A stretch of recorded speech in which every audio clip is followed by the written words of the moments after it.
नमस्कार, आपण पाहत आहात बहुजन हिताय न्यूज, जनसामान्यांचा बुलंद आवाज।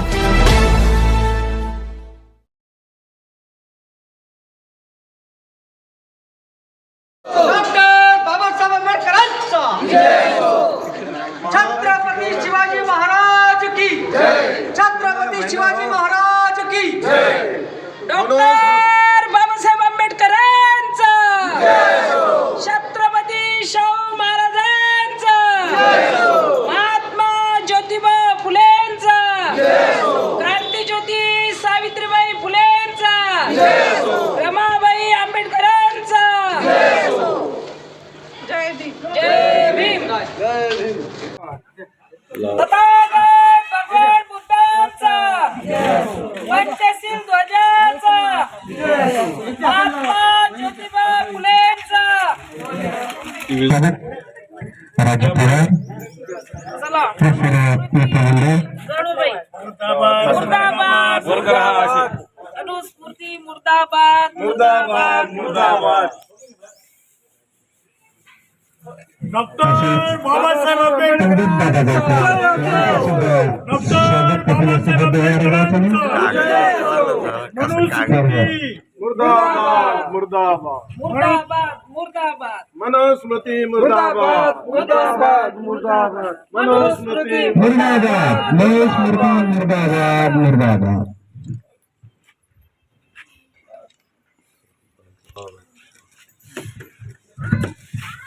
25 डिसेंबर 1927 ला डॉक्टर बाबासाहेब आंबेडकरांनी मनुस्मृती या जाचक अशा ग्रंथाचं दहन केलं होतं। डॉक्टर बाबासाहेब आंबेडकर हे अत्यंत पुस्तकप्रेमी व्यक्ती, ज्यांच्या घरामध्ये पुस्तकासाठी स्वतंत्र खोली आणि ज्यांना म्हणू की आपण एक स्वतंत्र घरच डॉक्टर बाबासाहेब आंबेडकरांनी पुस्तकासाठी उभारलं होतं। परंतु डॉक्टर बाबासाहेब आंबेडकरांनी 25 डिसेंबर 1927 ला मनुस्मृतीचं दहन केलं। महाकरुणिक तथागत सम्यक संबुद्ध त्या भगवंताने दिलेला सद्धम्म, त्या सद्धम्मावर आरूढ निर्वाणाकडे वाटचाल करणारा परमपूज्य भिक्खू संघ आणि या तिन्ही रत्नांची ज्यांनी आपणा सोडवणूक करून दिली, ज्यांच्यामुळे आपले जीवन सोन्यासारखी झळाळी या जीवनाला आली, ते चौथे रत्न म्हणजे परमपूज्य डॉक्टर बाबासाहेब आंबेडकर यांना मी त्रिवार पंचांग प्रणाम करतो। सर्व आलेले पत्रकार यांना सप्रेम जय भीम करतो। माझ्या भगिनींनी अत्यंत अनमोल असं मार्गदर्शन हे मनुस्मृती दहनाच्या माध्यमातून केलेलं आहे। मनुस्मृती दहन करून चालणार नाही, तर आपण घरामध्ये स्वतःचं जे मनुस्मृतीच्या मानसिकतेमध्ये वावरतो तर ते आपण जास्तीत जास्त दूर सारलं पाहिजे। उदाहरणार्थ मुलगा 12 वाजता आपल्या घरी येतो, लेट येतो, काही बोलत नाही। मुलगी 7-8 वाजता जरी लेट आली रात्री तर तिला जाचक असे शब्द वापरले जातात। तर हे लोक जे म्हणतात मनुवादी की मनुस्मृती ही सर्वत्र जिवंत आहे, हे जज्वल उदाहरण आहे त्याचं। आणि काय झालेलं आहे की एक कवी म्हणतो कि हे नारी तेरी कहानी आंचल में है दूध और आँखों में पानी। हीच अवस्था स्त्रियांची आहे। ही अवस्था स्त्रियांची का झाली किंवा का आहे? कारण जे आर्य भारतात आले, द्रविडी संस्कृतीला फार मोठ्या प्रमाणात छेद दिला, त्यांनी काय सोबत स्त्रिया आणल्या नव्हत्या, म्हणून स्त्रियाला देखील अतिशूद्रच मानतात। ते आजही अतिशूद्रच मानतात। एक बाबासाहेबांनी अधिकार दिले, प्रथमतः ज्योतिराव फुलेंनी इथं क्रांती केली आणि महिलांसाठी चूल आणि मूल हा कन्सेप्ट सोडून जिच्या हाती पाळण्याची दोरी ती जगाची उद्धारी असं म्हणून विभूषित केलं। आणि जे वेदामध्ये किंवा मनुस्मृतीमध्ये लिहिलेलं आहे की ब्राह्मण समुखमाशित बाहू राजन्या क्रूता ऊर तदस यदवैशा पद्म्या शूद्र अजायतो। पद्मा म्हणजे पाय, पायातून शूद्र जन्माला आले, त्याला टाचेखाली चिरडा, नाभीमधून वैश्य जन्माले। बाहू राजन्य कृता, बाहू म्हणजे बाहूमधून, राजन्य म्हणजे क्षत्रिय लोक जन्माले, आणि मुखमाशित ब्राह्मणस्थ मुखमाशित, ब्राह्मण हे ब्रह्मदेवाच्या मुखातून जन्मले। मग फुले विचार करतात की सगळा ब्रह्मदेव याच्यातूनच कारभार करायचा का सगळे? जे काही व्यवहार करायचा. आणि प्रथमतः पहिलं याला छेद दिला असेल तत्त्वज्ञानाला तो बाबासाहेबांच्या अगोदर बुद्धाने दिलेला, की सांगतात की बाबा दोन्ही एखादा प्राणी जातोय पदचिन्हावरून ओळखतो की हा प्राणी गेला, हत्ती गेला या धुळीच्या कणावरून पदचिन्हावरून, हा उंट गेला, हा घोडा गेला. पण एखादा माणूस गेला, ती स्त्री का पुरुष ओळखता येतो का? अजिबात ओळखता येत नाही. माणूस हा ब्राह्मण आहे, क्षत्रिय, वैश्य, शूद्र आहे का हे ओळखता येतं का? अजिबात नाही. तर म्हणून भगवंतांनी पहिला छेद या सगळ्या मनुवाद्याला दिलेला आहे आणि या अनुषंगाने मनुस्मृतीचं दहन केलेलं आहे. अत्यंत ही स्तुत्य उपक्रम आहे. या सोबत आपण अत्यंत जागृत राहून आपण थोडासा विचार केला पाहिजे. ज्या वेळेस 1818 पेशवाई होती, आता तब्बल 2028 येतात, म्हणजे तब्बल 300 वर्ष यांनी संघर्ष केला आहे स्वतःची सत्ता आणण्यासाठी. आणि त्याच्या अगोदरचा जर मागचा इतिहास आपण बघितला तर बृहद्रथाचा खून हा पुष्यमित्र शुंगाने केला आणि पुष्यमित्र शुंग म्हणजे नातू सम्राट अशोकाचा. तेव्हापासून आपण गुलामीत होतो. तब्बल 3-3.5 वर्ष आपण गुलामीत राहिलो. ती गुलामीची कड्या सगळ्या मोडून बाबासाहेबांनी आपल्याला मुक्त केलं. आणि आज हे महिला मुक्ती दिन नसून हा जागतिक लेवलचा मानव मुक्ती दिन आहे. कारण या दिनी बाबासाहेबांनी आपल्याला ग्रंथप्रामाण्यवाद हा सोडून द्या. ग्रंथप्रामाण्यवाद जर ग्रंथ निकृष्ट दर्जाचे असतील, मानवीय मूल्य पायदळी तुडवणारे असतील तर अशा ग्रंथाचं दहन का करू नये कोणी, हा त्यांच्या गुरुचा संदेश बाबासाहेबांनी पाळला आणि आजच्या दिनी मनुस्मृतीचं दहन केलेलं आहे. ते का केलं त्याचंही पार्श्वभूमिका आहे की ज्यावेळेस के.सी. बोले बॉम्बे लेजिस्लेटिव्ह काउन्सिलमध्ये ते पारित करतात कायदा की बाबा सार्वजनिक पानवट्यावर सर्वांना ही परवानगी द्यावी, कुठल्याही प्रकारची विषमता किंवा भेद तिथं पाळण्यात येऊ नये. तोच ठराव महाडच्या नगरपालिकेचे चेअरमन अनंत चित्रे यांनी पारित करून घेतला. मग बाबासाहेबांनी त्या अनुषंगाने काम केलं. 20 डिसेंबरला हे पाण्याचा सत्याग्रह केला, चौधार तळ्याचा. हे पाणी पशु पक्षी पितात पण अस्पृश्यांना अगदी सक्त मनाई, त्या पाण्याला स्पर्शही करायचा नाही. ते पाणी स्पर्श केलं तर अस्पृश्य ते पाणीसुद्धा होतं. एवढंच नव्हे तर त्यांचे अस्पृश्याचे जनावरं, गाई म्हशी शेळ्यासुद्धा येऊन तिथे गाढवंसुद्धा येऊन पाणी पितात. ते देखील पवित्र आहेत, परंतु अस्पृश्य समाज त्यांच्यापेक्षाही गेलेला आहे. तर या पद्धतीने हा कायदा केल्यानंतर बाबासाहेबांनी फार मोठं संघटन केलं आणि बहिष्कृत हितकारणीचे लोक, त्याच्यामध्ये श्रीधर पंत असतील, के.सी. बोले असतील, तुमचे अनंत चित्रे असतील, कमलाकर चित्रे असतील, असंख्य लोक या लोकांना विरोध केला की बाबा जे फुल्याचे होते शिष्यमंडळी त्यांनी विरोध केला की ब्राह्मणाला घेऊ नका. तरी बाबासाहेबांनी सोबत ब्राह्मणाला घेतलेलं आहे. ज्याच्यामध्ये ब्राह्मण्यवाद नाही तो आमचा मित्र आहे, ज्याच्यामध्ये ब्राह्मण्यवाद आहे तो आमचा शत्रू आहे. जेदे आणि जवळकर बाबासाहेबांच्या या वक्तव्यामुळं ते दुरावले गेले, तरी बाबासाहेबांनी हा आंदोलन केलं आणि हे आंदोलन अजरामर आंदोलन आहे. जिथं कुठं अन्याय अत्याचार होईल समाजावर, बाबासाहेब श्री वास्तव म्हणतात की जिवंत आंबेडकरापेक्षा मेलेला आंबेडकर हा जास्त खतरनाक आहे. आणि ती प्रचिती आपणास येते. या अनुषंगाने आम्ही सर्व सतत अन्यायाच्या विरुद्ध लढा देऊ, संघर्ष करू सातत्याने आणि आपणही आम्हाला सहकार्य करू अशी अपेक्षा बाळगतो आणि थांबतो. जय भीम, जय भारत. नमो. मी अशोक तीनगोटे.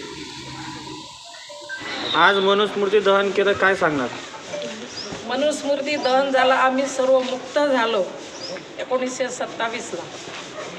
डॉक्टर बाबासाहेब आंबेडकरांनी जो ग्रंथ जाळला त्या ग्रंथाची निर्मिती एकाच म्हणजे युगामध्ये केली का ज्यांनी तो ग्रंथ जाळला. त्याचप्रमाणे सर्वांना अधिकार, ज्या ग्रंथामध्ये ज्याचं कशा अटी होत्या तो ग्रंथ जाळून बाबासाहेबांनी आपल्या सर्वांना मानवतासाठी, मानवी जीवनासाठी, पशुपक्ष्यांसाठी आपल्याला राज्यघटनेचा अधिकार दिला, संविधान लिहिलेलं आहे. त्या संविधानामध्ये जसं मनुस्मृती लिहिलं होतं का ब्राह्मणाच्या मुखात म्हणजे तोंडातून कोण निघाला? ब्राह्मण.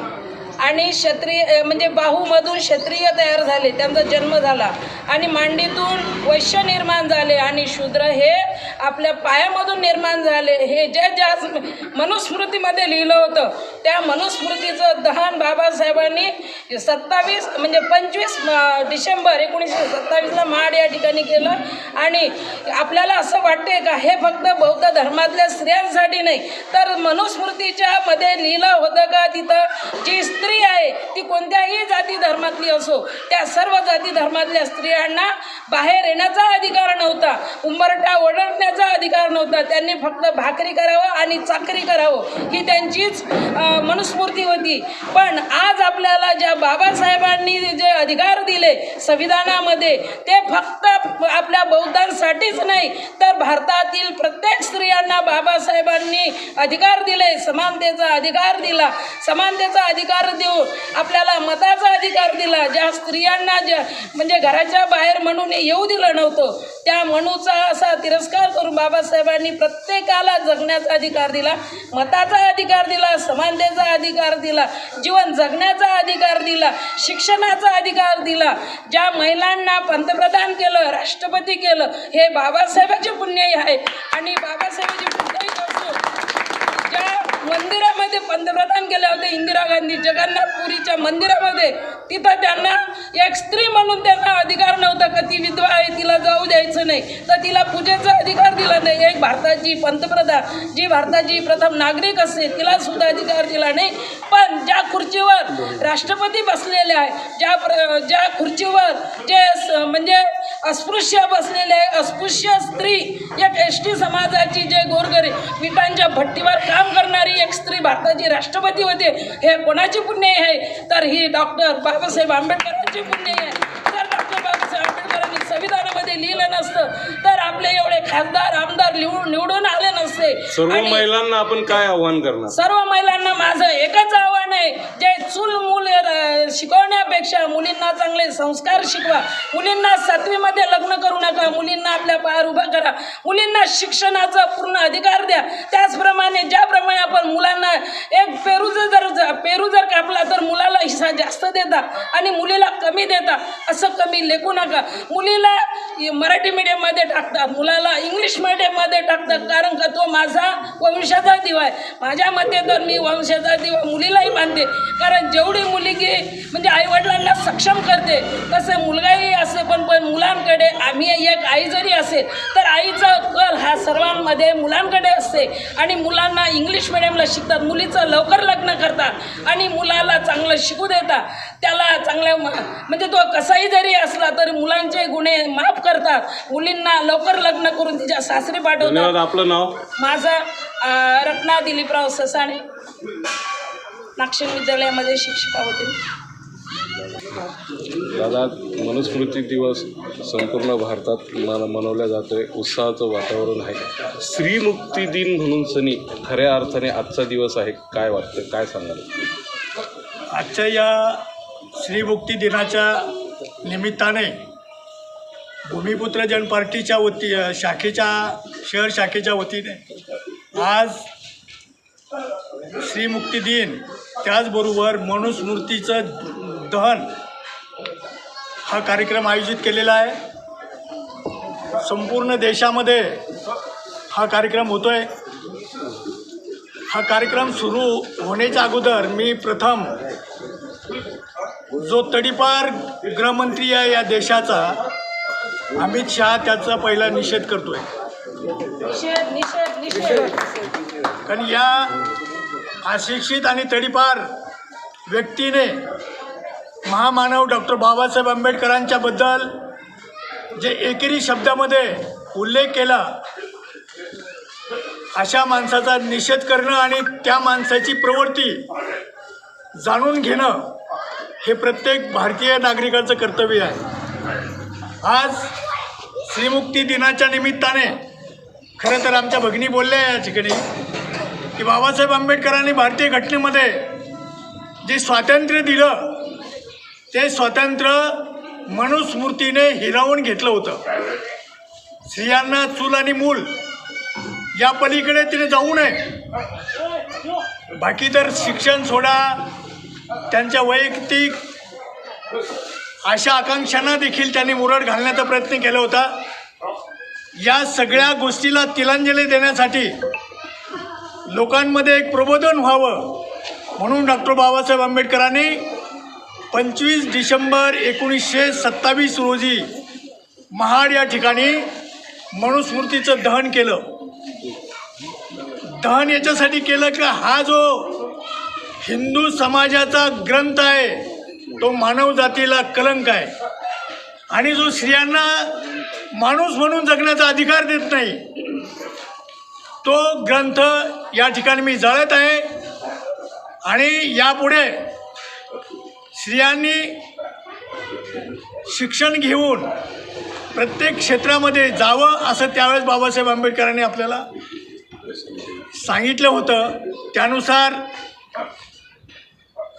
27 डिसेंबरच्या नंतर देशामध्ये खूप प्रगती झालेली आहे. या निमित्ताने आंबेडकरी जनतेला आणि जो भारतीय घटनेला मानणारा जो नागरिक असेल त्यांनी आजच्या या दिवसाचं निश्चित केलं पाहिजे आणि महिलांना खऱ्या अर्थानं ज्या प्रवृत्तीनं महिलांना थांबवण्याचा प्रयत्न केला होता त्या प्रवृत्तीला निश्चितपणाने आज आपण सामूहिकरित्या तोंड दिलं पाहिजे. कारण आताचं हा विषय आज बोलण्याची गरज आहे. कारण भारतीय देशामध्ये जे सत्ता केंद्रस्थानी सत्तांतर असलेले भाजपचं सरकार आहे ते मनुवादी सरकार आहे आणि या मनुवादी सरकारला भारतीय घटना बदलून तिथं हिंदुत्व राष्ट्र निर्माण करण्याचा त्यांचा मानस आहे. तर हा प्रत्येक आंबेडकरी विचाराच्या माणसाने हे लक्षात घेतलं पाहिजे की भविष्यामध्ये भारतीय घटनेला तर धोका आहेच आहे, परंतु तुम्हाला दिलेले अधिकार देखील भविष्यामध्ये हे सरकार काढून घेण्याच्या तयारीत आहे हे आपण लक्षात घेतलं पाहिजे. आणि म्हणून आजच्या या प्रसंगी मी तमाम माझ्या आंबेडकरी महिलांना एक विनंती करेल की आपण आजचा हा दिवस खरं तर आजच्या कार्यक्रमाला आपल्या महिल्यातील महिला कमी उपस्थित आहेत. त्यांना माझी विनंती असेल की आपण जर बाबासाहेबांनी या तरतुदी केल्या नसत्या तर आपल्याला स्वातंत्र्य काय आणि आपलं जीवन देखील अत्यंत कठीण झालं असतं. आणि म्हणून आपण देखील थोडा वेळ काढू या अशा कार्यक्रमामध्ये सहभागी झालं पाहिजे. आजच्या या कार्यक्रमाच्या निमित्ताने भूमिपुत्र जनपार्टीच्या वतीने शहरामध्ये 4-5 ठिकाणी या मनुस्मृतीच्या दहनाचा कार्यक्रम ठेवलेला आहे. हा प्रत्येक भारतीय नागरिकांनी लक्षात घेऊन याकडं मनुवादी विचारसरणी पुन्हा आपल्या हातपाय पसरवते का काय वाटतं? हो, निश्चितपणाने मनुवादी प्रवृत्ती ही देशामध्ये हातपाय पसरते नाही, त्यांचा एक अजिंठाच आहे. आणि आपल्या लक्षात आलं असेल की जो तडीपार गृहमंत्री अमित शहा त्यांचं वक्तव्य हे फक्त त्यांच्या तोडून घालण्यात आलेलं आहे. या वक्तव्याच्या पाठीमागं जी अनेक वर्षापासून हिंदुत्ववादी विचार घेऊन जाणारी RSS संघटना आहे त्या संघटनेच्या माध्यमातून हे सगळं प्रकार घडतंय त्याचा देखील आपण या ठिकाणी निषेध करतो. या निमित्ताने महिलांनी जास्तीत जास्त आपलं आत्मपरीक्षण करून शिक्षणाकडे जास्त ओढा घ्यावा आणि बाबासाहेबांनी दिलेले आपल्याला अधिकार आहे त्या अधिकाराची जाणीव ठेवावी. ज्या ज्या ठिकाणी असे कार्यक्रम होतील त्यांनी सहभागी व्हावं एवढंच आजच्या निमित्ताने मी सांगू इच्छितो. जय भीम, जय भारत. आपलं नाव? मधुकरराव भोळे, भूमिपुत्र जनपार्टीचे संस्थापक अध्यक्ष. मॅडम काय सांगाल, आज मनुस्मृती दहन करण्यात आलं? आज मनुस्मृती दहन करण्यात आलं ते योग्यच झालेलं आहे. कारण हे डॉक्टर बाबासाहेब आंबेडकरांनी 1927मध्ये 25 डिसेंबर 1927ला मनुस्मृतीचं दहन केलं होतं. का केलं होतं तर त्याच्यामध्ये स्त्रियांसाठीचे जे काही अधिकार आहेत ते अधिकार नाकारलेले होते. स्त्रियांना समानता नव्हती. स्त्री पुरुष समानता त्या पुस्तकामध्ये कुठेही तुम्हाला वाचायला मिळणार नाही.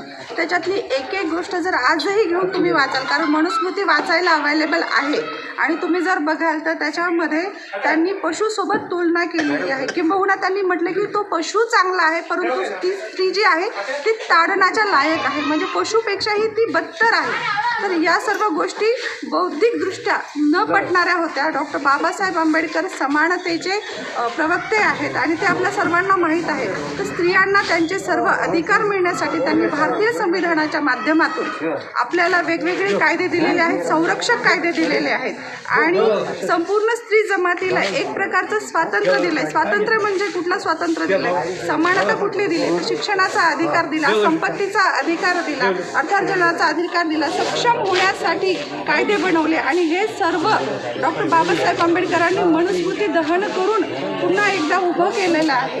म्हणून डॉक्टर बाबासाहेब आंबेडकरांनी संविधानाच्या माध्यमातून दिलेला जो मेसेज आहे तो सर्वांनी अंगीकारला पाहिजे. आजही आपण बघतो की स्त्रिया त्या कारणाने तितक्या पद्धतीने स्वातंत्र्य नाही आहे. उच्च शिक्षित स्त्रियांना सुद्धा आजही अत्याचार सहन कराव्या लागतात.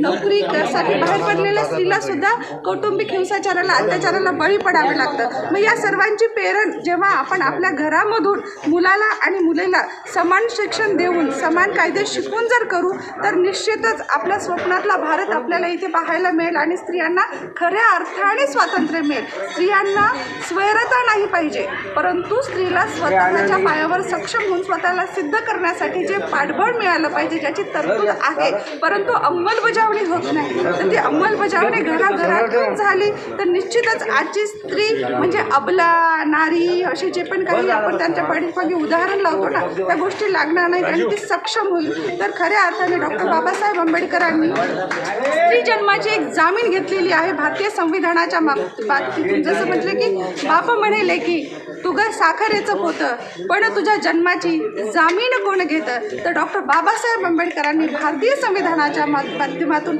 संपूर्ण भारतातील, संपूर्ण धर्मातील, वेगवेगळ्या जातीतील सर्व स्त्रियांची आज जमानत घेतलेली आहे. एक प्रकारची एक सुरक्षा आपल्याला दिलेली आहे. तर त्या संविधानाचा पुरस्कार झाला पाहिजे, त्या संविधानाची जागृती झाली पाहिजे, घरोघरी संविधान काय आहे हे कळायला पाहिजे. म्हणून आजचा मनुस्मृती दहन दिवस काय हे सुद्धा समजलं पाहिजे, का दहन झालं आणि आपल्याला संविधान का हवं आहे. हा मेसेज मी देईन. जय भीम. धन्यवाद. तुमचं नाव? मी डॉक्टर तेजस्विनी तुपसागर, सिव्हिल हॉस्पिटलमध्ये समुपदेष्टा म्हणून कार्यरत आहे.